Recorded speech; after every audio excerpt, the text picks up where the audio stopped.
तो आज मैं रिसेंटली शडर पर रिलीज हुई हॉरर मूवी द पावर की स्टोरी को एक्सप्लेन करूंगा। इस फिल्म की IMDb रेटिंग है 5.6 स्टार्स आउट ऑफ 10 और इस फिल्म की राइटर डायरेक्टर हैं कोरिना फेथ। ये फिल्म 90s के समय को दर्शाती है जहां पर बहुत ही ज्यादा मात्रा में मेल डोमिनेंस था, जहां पर लेडीज के पास में अपॉर्चुनिटीज बहुत कम थी और पैसा कमाने के लिए उनको अजीब अजीब काम करने पड़ते थे। एंड अगर काम सही भी हो तो भी उनको वहां पर काफी दिक्कत होती थी। तो चलिए अब बिना किसी देरी के चलते हैं सीधा वीडियो की तरफ। तो फिल्म की शुरुआत वैल के साथ में होती है जिसे हमेशा से ही एक ट्रॉमा हॉन्ट कर रहा था। वो निक्टोफोबिया से जूझ रही थी जो कि होता है फियर ऑफ डार्कनेस। वो अंधेरे से काफी ज्यादा डरती थी, उसकी सांसें तेज हो जाती थी, वो विचलित होने लगती थी। बचपन के एक ट्रॉमा ने उसके अंदर निक्टोफोबिया को ट्रिगर कर दिया था जिससे वो अब तक जूझ रही थी और इसलिए वो हमेशा लाइट में काम किया करती थी। वैल अब ईस्ट लंदन हॉस्पिटल को ज्वाइन करने के लिए जाती है और आज ही की रात से शहर भर में ब्लैकआउट्स होने थे। हॉस्पिटल में स्टाफ इसकी तैयारी कर रहा था। वैल अब चीफ ऑफ नर्स से मिलती है जिसको सब मैट्रन कहते थे। मैट्रन एक स्ट्रिक्ट लेडी थी। वो वैल को सभी रूल समझाती है, लाइक डॉक्टर्स का हर ऑर्डर मानना, कभी उनसे चिट चैट ना करना, no makeup and no short skirts etcetera etcetera. यहाँ पर हमको ये भी पता चलता है कि वैल की कोई फैमिली नहीं है। वैल यहाँ per hour lady of grace के चिल्ड्रन होम में पली बड़ी थी एंड डिवोटेड कैथोलिक क्रिश्चियन थी। एंड बात करें इस हॉस्पिटल की तो यहाँ पर टोटल 3 फ्लोर्स थे। मैट्रन अब वैल को गायनाकोलॉजी वार्ड में भेजती है जहां पर एक महिला पेशेंट थी। कुछ ही समय के बाद में वैल नर्स वॉशरूम यूज करने जाती है जहां पर उसे सबा नाम की एक बांग्लादेशी माइग्रेंट बच्ची दिखती है। वैल उसे लेकर फर्स्ट फ्लोर पर आती है। सबा डॉक्टर फ्रैंकलिन की पेशेंट थी जिसको लीवर से जुड़ी हुई कुछ प्रॉब्लम्स थी। सबा की कोई भी फैमिली नहीं थी एज वो भी एक रेफ्यूजी चिल्ड्रन कैंप से आई थी। 1971 के बांग्लादेश जीनोसाइड के दौरान कई लोग लंदन आ गए थे जो कि अब रेफ्यूजी बनकर वहीं कैंप्स में रह रहे थे। डॉक्टर फ्रैंकलिन सबा से परेशान हो गए थे एज वो हॉस्पिटल में इधर उधर भाग रही थी एंड मेडिसिन भी ठीक से नहीं लेती थी। वैल अब उससे दोस्ती करके उसे मेडिसिन देती है। वो डॉक्टर फ्रैंकलिन से भी मेडिकल चिटचैट करती है जिससे वो इम्प्रेस हो जाता है। तभी मैट्रन वहां पर आती है और डॉक्टर फ्रैंकलिन मैट्रन से वैल की ड्यूटी इसी वार्ड पर लगाने की रिक्वेस्ट करता है। मैट्रन इस बात को मानकर वैल को वहीं पर घूरने लगती है। वो ये कहती है कि मैं यहाँ पर सालों से काम करती आ रही हूँ, यहाँ पर सुपीरियर का ऑर्डर बिना सोचे मानना ही सही है वरना इसके परिणाम घातक हो सकते हैं। मैट्रन क्लियरली वैल से नाराज थी और उसको सबक सिखाने के लिए उसे अब वो नाइट शिफ्ट में डाल देती है। वैल को अपनी कंडीशन अच्छे से पता थी बट जॉब को बचाने के चक्कर में वो मना नहीं करती। अब नाइट में ब्लैकआउट होना था इसलिए हॉस्पिटल के सभी पेशेंट्स को, बच्चों को दूसरे हॉस्पिटल में शिफ्ट किया जा रहा था। रात में इस हॉस्पिटल में सिर्फ ICU पेशेंट्स ही रहने वाले थे। वैल की ड्यूटी अब रात में ICU में ही लगती है। कुछ टाइम बाद चिल्ड्रन वार्ड से भी सभी बच्चों को शिफ्ट किया जाता है। उनके जाने के बाद में वैल वार्ड को भी क्लीन करने लगती है एज ये भी मैट्रन की पनिशमेंट का ही एक हिस्सा था। अब शायद से उस टाइम हॉस्पिटल में वार्ड बॉयज नहीं होते थे इसलिए नर्सेस ही क्लीनिंग का काम करती होंगी। मैं यहाँ पर श्योर तो नहीं हूँ पर वैल को यहाँ पर ये काम करना पड़ रहा था। मे बी कॉस्ट कटिंग भी हो सकती है। अब वार्ड के बाहर हम पोस्टर को भी देखते हैं जो वर्क सेक्सुअल अब्यूज रिपोर्ट करने के लिए था। सोसाइटी की बाकी वर्क प्लेस की तरह इस हॉस्पिटल में भी सेक्सुअल हैरेसमेंट रैम्पेंट था।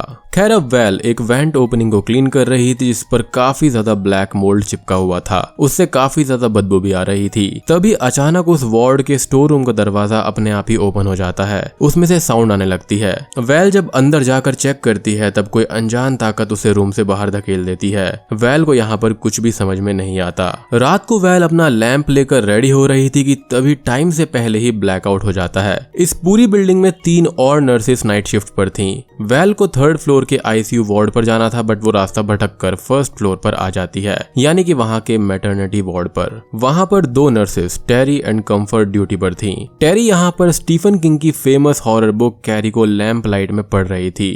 अंधेरे हॉस्पिटल में हॉरर बुक, ये नर्स तो बढ़िया है। खैर कंफर्ट अब वैल को 3rd फ्लोर तक ले जाती है। 3rd फ्लोर पर एक सीनियर नर्स पहले से ही काम कर रही थी जिसका नाम बार्ब्स होता है। बार्ब्स वैल को देखकर थोड़ा सरप्राइज हो जाती है एज वो वैल को जानती थी। वैल एंड बार्ब्स दोनों चिल्ड्रन होम से ही आए थे एंड एक दूसरे की हिस्ट्री को जानते थे। अब यहाँ पर बार्ब्स का कैरेक्टर वैल से बिल्कुल अलग था। वो बोल्ड थी, नीच स्वभाव की थी, एम्बिशियस थी और लाइफ में अमीर आदमी के साथ में सेटल होना चाहती थी। उसने नर्सिंग इसलिए ज्वाइन करी थी एज वर्किंग लेडीज को रिश्ते अच्छे आते थे। अब आईसीयू पेशेंट्स के लिए हॉस्पिटल के अंदर जनरेटर चल रहे थे जो कि अब अचानक से ही बंद हो जाते हैं। बिल्डिंग में टोटल डार्कनेस फैल जाती है। बाब्स वेल के लैंप को लेकर इमरजेंसी बैटरी बैकअप ऑन करने जाती है। वेल अब अंधेरे में बिल्कुल अकेली थी तो वो कैंडल जला लेती है, बट तभी उसे किसी की आवाज सुनाई देती है। कोई अनजान ताकत उसे पकड़कर नीचे खींचने लगती है।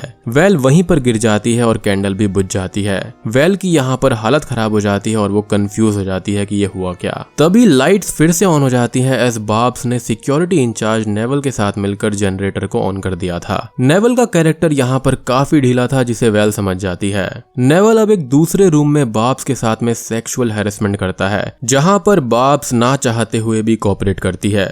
लेटर बाब्स वेल से ये कहती है कि यहाँ पर ये सब कॉमन है, यदि उसे इससे बचकर रहना है तो पहले दिन से ही स्ट्रॉन्ग रहना होगा। लेटर ऑन बाब्स वेल को ग्राउंड फ्लोर से पेशेंट्स के रिकॉर्ड लेने भेजती है। वेल अंधेरे में डर डर कर जा रही थी, जहाँ पर ग्राउंड फ्लोर पर नेवल सभी डोर्स को लॉक कर रहा था। रात में हॉस्पिटल को सील डाउन करना पड़ता था ताकि चोर और क्रिमिनल्स अंदर न घुस पाए। वेल अब नेवल का ऑफिस भी देखती है जहाँ पर कई सारे एडल्ट पोस्टर्स थे। वहां पर कई सारी नर्सेस के भी पोस्टर्स थे जिसे नेवल ट्रेजर कलेक्शन कहता है। बेसिकली हॉस्पिटल के डॉक्टर्स भी फेवर्स के बदले सेक्सुअल हैरेसमेंट करते थे, जिसकी मदद नेवल कर रहा था। वेल को ये सब देखकर डर लगता है और वो उसके ऑफिस से भागने लगती है। तभी रास्ते में वेल पर फिर से उस अनजान ताकत का हमला होता है जो कि उसकी स्कर्ट को उठाने लगता है। वेल पैनिक में भागने लगती है और रास्ता भटक जाती है। वो नीचे बेसमेंट में आ गई थी जहां पर उसको एक डॉग डॉल दिखाई देता है जिससे कई सारी आवाजें आ रही थी, और जैसे ही वेल उसे छूती है उस पर फिर से किसी अनजान ताकत का हमला होता है और इस बार अटैक काफी सीवियर था। वो वेल को हवा में उठाकर खींचते हुए ले जाता है। यहाँ पर हम क्विक सीन्स में ये देखते हैं कि नेवल अपने रूम में जल रहा था। कोई बाब्स पर भी हमला करता है और उसकी आंखों को घायल कर देता है। लेटर ऑन हम वेल को कंफर्ट और टेरी के साथ में मैटरनिटी वार्ड में देखते हैं जिस पर हमले के निशान थे। उसकी ड्रेस काफी ज्यादा डर्टी हो गई थी और बाल बिखरे पड़े थे। वेल को यहाँ पर कुछ भी याद नहीं था कि उसके साथ में हुआ क्या और कैसे हुआ। टेरी वेल को नए कपड़े देती है और वो थोड़ी सी डरी हुई थी एज वेल भयानक दिख रही थी। तभी उस वार्ड के अंदर कुछ शोर होने लगता है, बट देखने पर वहां पर सबा थी। उसे दूसरे हॉस्पिटल जाना था बट वो फिर भी भागकर इसी हॉस्पिटल में छुप गई थी। टेरी एंड कंफर्ट के पूछने पर वो बांग्ला में गुस्से से बोलती है जो कि उनको समझ में नहीं आता। लेटर ऑन वेल उसे बिस्किट देकर शांत करती है। वेल यहाँ पर सबा की ड्राइंग बुक को देखती है जिसमें काफी क्रीपी ड्राइंग्स थी। वो कन्विंस हो जाती है कि सबा भी किसी से डरकर भाग रही है। तभी फिर से वेल पर अटैक होता है और इस बार वो ताकत उसको पजेस करना चाहती थी। वेल कंफर्ट एंड टेरी के सामने ही गिरकर तड़पने लगती है, जिसे देखकर वो दोनों डर जाती हैं और कुछ ही देर के बाद में वेल नॉर्मल होती है बट उसे कुछ भी याद नहीं था। टेरी इसे देखकर एकदम ही डर जाती है एज उसे ये डिमोनिक लगता है। वो ये बात कंफर्ट को बताकर हॉस्पिटल से भागने लगती है। उसे एक विंडो मालूम थी जिसके बगल में बने हुए एक पाइप को पकड़कर वो उतरने वाली थी, यानी कि ये धांसू नर्स तो पहली फुर्सत में निकल गई।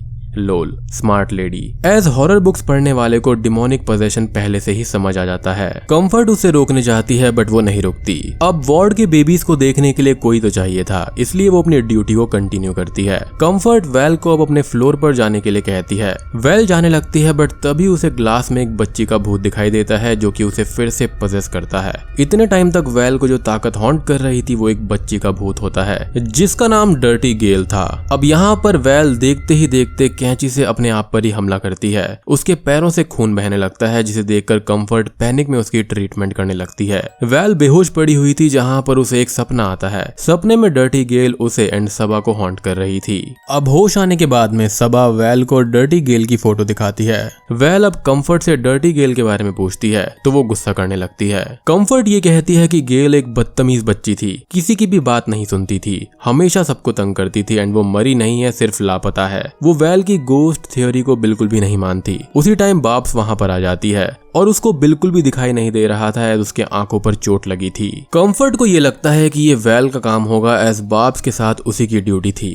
कंफर्ट अब वेल पर गुस्सा करके उसे एक अंधेरे कोने में लॉक कर देती है। लेटर ऑन वो बाब्स की आंखों पर मरहम पट्टी करने लगती है। अब उस अंधेरे रूम में डर्टी गेल वेल को फिर से पजेस करती है एंड वो उस रूम के विंडो ग्लास को तोड़कर बाहर आ जाती है। गेल अब डायरेक्टली कंफर्ट से ये कहती है कि मैंने तुमसे कहा था बट तुमने मेरा विश्वास नहीं किया। Comfort first time ghostly possession को देखकर डर जाती है। वो सेडेटिव्स को चुपके से वेल पर लगाने जाती है बट गेल उसे रोक देती है। उसे उसके हाथ से छीनकर उस पर ही लगाने लगती है। कंफर्ट इन टाइम उसे रोककर सबा को लेकर वहां से भागने लगती है। वो भी उस विंडो से बाहर जाने लगती है बट उसका पैर फिसल जाता है और वो सीधा नीचे गिर जाती है। इधर वार्ड में गेल अब बाब्स को हॉन्ट करने लगती है एज उसे सब पता था, फिर भी उसने कुछ नहीं किया था। बाब्स को अपनी गलती मालूम पड़ गई थी। वो गेल से माफी भी मांगती है और सबको बताने का वादा भी करती है बट गेल उसकी बात नहीं सुनती और वो उस पर हमला कर उसे मार डालती है। कुछ ही टाइम के बाद में वेल पोजेशन से बाहर आ जाती है और इस बार उसे सब कुछ याद था। वो सबा को छुपने के लिए कहकर उससे दूर भागने लगती है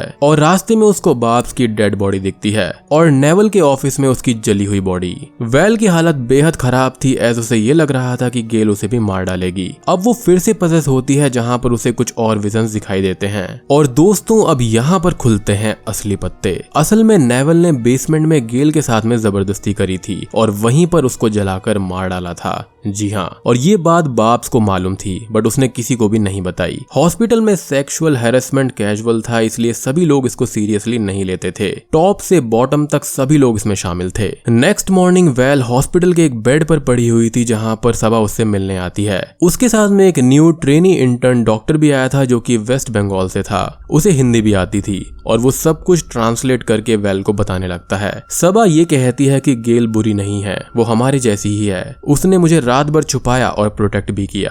वो गुस्से में डॉक्टर्स के बारे में सब कुछ बता रही थी जिसे सुनकर ट्रेनी डॉक्टर उस पर ही चिल्लाता है। उसे वो सब कुछ बेबुनियाद लगता है और वो बिना ट्रांसलेट किए सबा को ले जाता है। नेक्स्ट मॉर्निंग हॉस्पिटल के सीईओ, डिपार्टमेंट हेड और डॉक्टर फ्रैंकलिन सब वेल को चेक करने आते हैं। उन्हें कंफर्ट के जरिए सारी गोस्टली स्टोरी मालूम पड़ गई थी। वेल ये कहती है कि गेल ने नेविल से बदला लिया है और ये बात बाब्स भी जानती थी। डॉक्टर्स यहाँ पर वेल पर विश्वास नहीं करते और वो उसके बचपन के एक इंसिडेंट को कोट करते हैं। बचपन में आवर लेडीज चिल्ड्रन होम के हेडमास्टर ने उसके साथ में जबरदस्ती की थी बट उस टाइम वहाँ की नन्स ने, बाकी टीचर्स ने और पुलिस ने उसका मुंह बंद करवा दिया था। उल्टा उसके ऊपर ही झूठे इल्जाम डालने का आरोप लगा दिया था। लेकिन वेल यहाँ पर अपनी थ्योरी पर अड़िग रहती है। डॉक्टर फ्रैंकलिन लेटर सबा को अपने साथ दूसरे हॉस्पिटल में ले जाने की बात करता है। अब कुछ ही देर के बाद में वेल को डॉक्टर फ्रैंकलिन पर भी शक होता है और वो सबा की सेफ्टी के लिए उसे ढूंढने के लिए निकल जाती है। उसे सबा और डॉक्टर फ्रैंकलिन मिलते हैं। फ्रैंकलिन यहाँ पर वेल को देखकर नाराज होता है और उसको अपने रूम में जाने के लिए बोलता है। वेल यहाँ पर सबा को भागने का इशारा करके फ्रैंकलिन के साथ में जाने लगती है। रास्ते में वो फ्रैंकलिन से ये पूछती है कि क्या वो भी बेसमेंट के अंदर ही जाता है। फ्रैंकलिन उसका इशारा समझकर उसे बेसमेंट में ले जाने लगता है जिसकी एक ऑल्टरनेट चाबी उसके पास पहले से ही थी। वेल बेसमेंट में जाकर सभी लाइट्स को ऑफ करती है और गेल को बुलाने लगती है जिसको देखकर फ्रैंकलिन हंसते हुए ये कहता है कि यहाँ पर पावर मेरे पास है, हमारे पास है, यानी कि मर्दों के पास। हम जो चाहे वो कर सकते हैं एंड यही सिस्टम है। और तब तक सबा वेल को बचाने के लिए वहां पर फिर से आ जाती है जिसे देखकर फ्रैंकलिन उस पर गुस्सा करता है। इसी बीच हम वेल को फिर से पजेस होते हुए देखते हैं। वो हवा में उठती है और वो फ्रैंकलिन को मार डालती है। Later on well, Saba and Gail तीनों एक साथ इस हॉस्पिटल से भागते हैं। गेल हॉस्पिटल के सीईओ को फोन करके वार्न करती है कि वो रियल में है, वो हमेशा यहीं रहेगी। यदि नेक्स्ट टाइम ऐसा कुछ भी हुआ तो उसका जिम्मेदार वही होगा। और बूम, इसी के साथ में ये फिल्म यहीं पर खत्म हो जाती है। तो दोस्तों ये थी एक proper horror film movie the power की कहानी। यहाँ पर हमको काफी अच्छे अच्छे मैसेजेस भी मिलते हैं। ये फिल्म वुमेन हैरेसमेंट जैसे एक सेंसिटिव इशू पर बनाई गई है जिसकी स्क्रिप्ट बढ़िया है। 70s के दौर में वुमेन मूवमेंट्स दुनिया भर में जोरों शोरों पर चल रहे थे।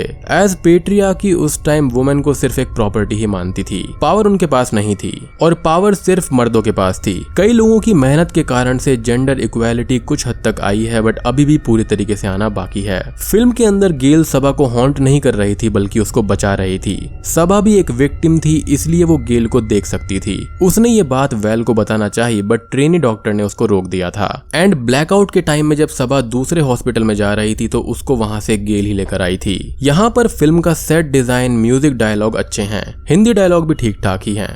बात करें फिल्म की कमियों के बारे में तो पहली बात तो स्टीफन किंग की नॉवल कैरी अप्रैल 5, 1974 को रिलीज हुई थी और ये फिल्म जनवरी 1974 में सेट है तो ये चीज एक्यूरेट नहीं है। खैर फिल्म तो अच्छी है और आप इसको bookmyshow.com पर देख सकते हैं, वो भी हिंदी में। तो अगर आपको अच्छी लगती है तो जाकर एक बार जरूर देखना और सपोर्ट करना।